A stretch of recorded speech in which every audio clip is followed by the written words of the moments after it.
In this video, we will see how to develop um, a forecast of this time series using the polynomial trend model, seasonality, and also how to improve our forecast, one period ahead forecast using the information that might be present in the residuals through an ARIMA model.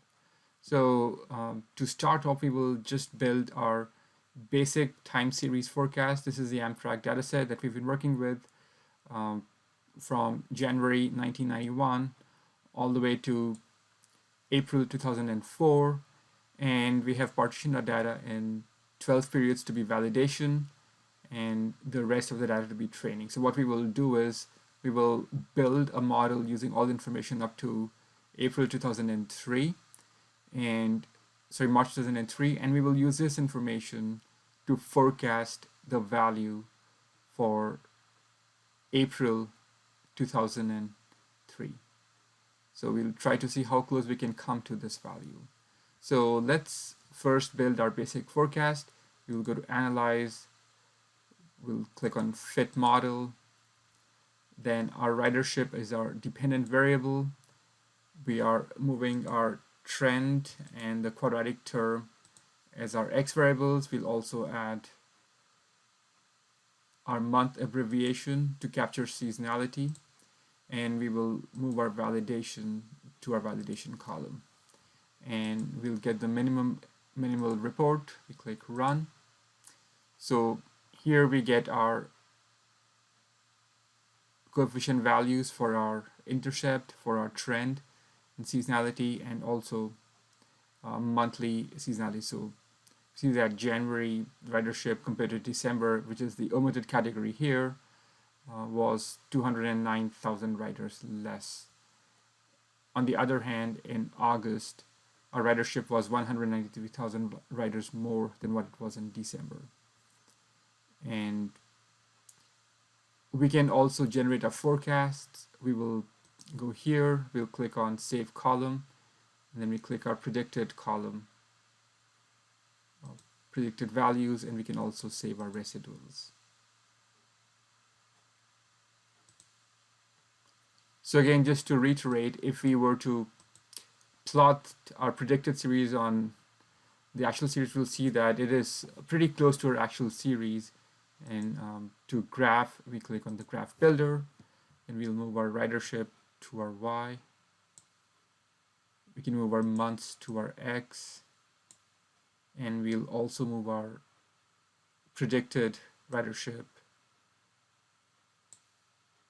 and we'll just have a time plot. So we see that our predicted ridership matches our actual value pretty close. Let's see what we observe from the residuals. We will move at our residuals and do a second plot of our residual series, and we see that there isn't any particular pattern here. Residuals are going up and down, and our forecasts are doing a pretty good job.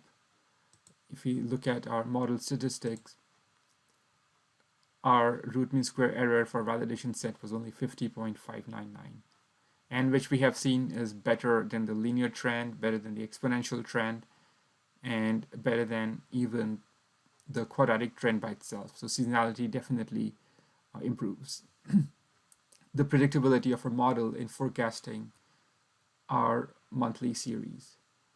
And again, we can see in a validation set for April, our forecasted ridership is 2,114. Again, these are in thousands, but our actual ridership was 2,098. So we are a little bit off. In fact, we are off by 16,000 riders.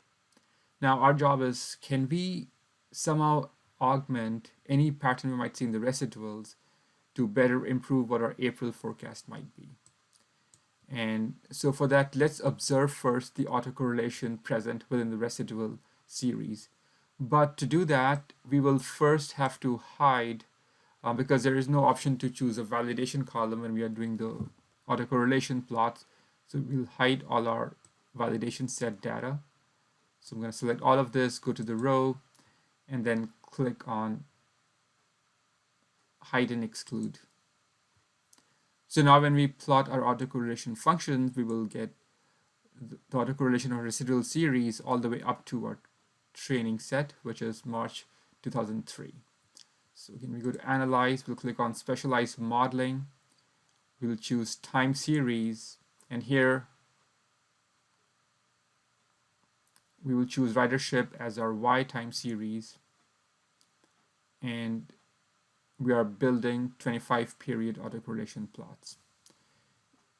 If we wanted to, we could throw in our months as our optional time series, but that's not required. Sorry, instead of ridership, we are building the forecast for our residuals. I'm going to remove this. I'm going to bring in my residuals here. And then we can move months as a time series.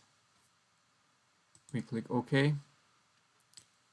So here we see that there is definitely an autocorrelation among the residuals.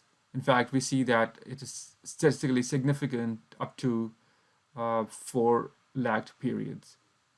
So we will exploit this in developing an autoregressive model of order 1. So we are essentially modeling this period's residual as a function of the mean of the series plus beta times the past year's residual.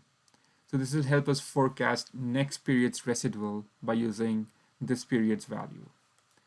And this we will then augment with our actual predicted value for April 2003.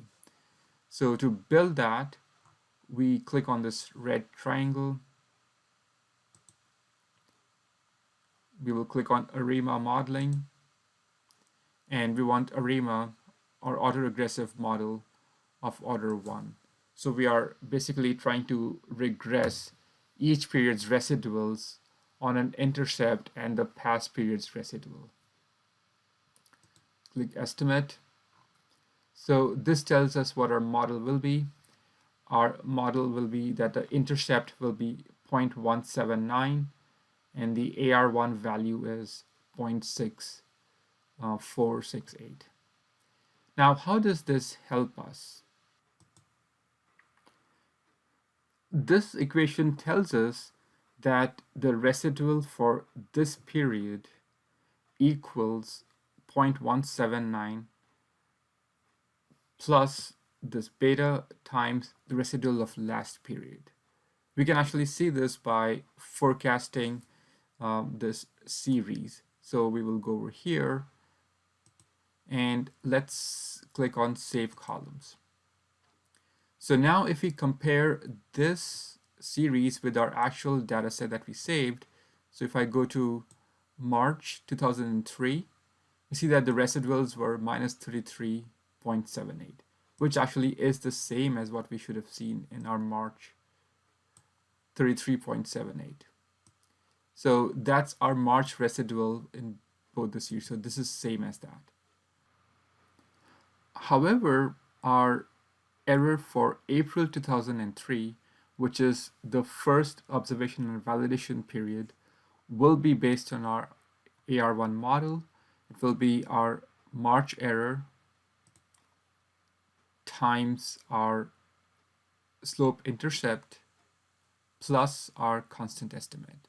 So basically if we do 0.0634 plus 0.6468 and then times minus 33.78, we will get minus 21.7921 or minus 21.8.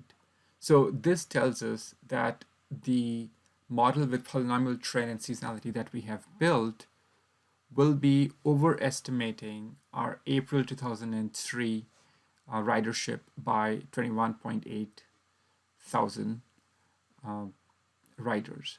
So we would have to adjust it downwards. So our model predicted our ridership in April to be 2114.95, and we will subtract 21.79 from it to get to our actual predicted value for 2003 April.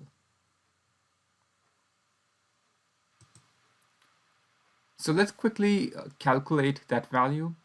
Our predicted value from our model with seasonality and quadratic trend was 2, 1,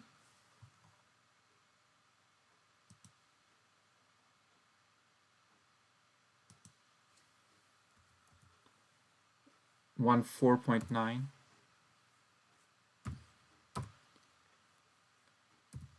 5.8, and then our ARIMA says that we should decrease 21.79 from it. So we'll subtract 21.79, and this gives us a value of 2093. And if you look at our actual value in that period, it was 2098. So our forecasted value is really close to our actual value that we observed in April 2003. So once we have come up with our chosen model, have correctly captured all the information that we needed to as far as the trend, the seasonality, and even the AR pattern from the error terms is concerned, then to forecast our next period's value, which will be an out of sample forecast, we'll have to rerun our models on the entire series and then use our new model and our new AR terms to forecast the value for April 2004, which is an out of sample forecast.